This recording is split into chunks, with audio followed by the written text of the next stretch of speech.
আসসালামু আলাইকুম, কেমন আছেন সবাই? আশা করি সবাই অনেক ভালো আছেন। স্বাগতম সবাইকে নতুন আরেকটা আপডেট ভিডিওতে।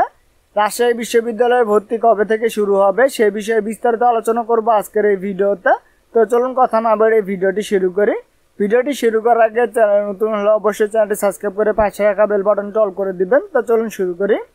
আপনারা হয়তো সকলেই জানেন ফেব্রুয়ারিতে নির্বাচনের পরেই রোজা, আর রোজার পরে ঈদের পরে ভর্তি পরীক্ষা নিতে অনেক দেরি হয়ে যাবে। তাই বিশ্ববিদ্যালয় কর্তৃপক্ষ চাইছে ফেব্রুয়ারির আগে ভর্তি পরীক্ষা শেষ করতে। এইচএসসি পরীক্ষার ফলাফল 19 অক্টোবরের মধ্যে দেওয়া হবে বলে জানা গেছে। যদি এইচএসসি পরীক্ষার ফলাফল 19 অক্টোবরের মধ্যে প্রকাশ করা হয় তাহলে অক্টোবরের শেষ সপ্তাহে ভর্তি বিজ্ঞপ্তি প্রকাশ করা হবে। আপনাদের মধ্যে অনেকের মনে প্রশ্ন জাগছে, এবার ভর্তি পরীক্ষায় সিলেকশন থাকবে কিনা। রাজশাহী বিশ্ববিদ্যালয় কর্তৃপক্ষ থেকে জানা গেছে এবার ভর্তি পরীক্ষায় সিলেকশন না থাকার সম্ভাবনা সবচেয়ে বেশি। অনেকে আপনারা বুঝেন না সিলেকশন মানে কি। ধরুন আপনারা ব্যবসায় শিক্ষা শাখায় আবেদন করছেন 2000 থেকে আপনারা 2000 পরীক্ষা দিতে পারবেন না। ধরুন পরীক্ষা দিতে পারবে 1000।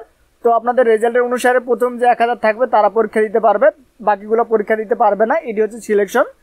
তো এবার হয়তো বা সিলেকশন থাকবে না, অর্থাৎ 2000 আবেদন করলে 2000 পরীক্ষায় বসতে পারবেন। তো যারা ভর্তি পরীক্ষা দিতে যাচ্ছেন তারা দ্রুত পড়াশোনা শুরু করে দিন। আপনার ভর্তি প্রস্তুতিকে আরও এক ধাপ এগিয়ে নিতে আমাদের চ্যানেলটি সাবস্ক্রাইব করে পাশে রাখা বেল বাটনটি অল করে রাখুন। আমাদের এই চ্যানেলে নিয়মিত ভর্তি বিষয়ক ভিডিও আসবে। তো আজকের ভিডিও এ পর্যন্তই, দেখাবে পরবর্তী ভিডিওতে। সেই ভিডিও দেখার আমন্ত্রণ জানিয়ে শেষ করছে আজকের ভিডিও। সবাই সুস্থ থাকবেন, ভালো থাকবেন, আল্লাহ হাফেজ।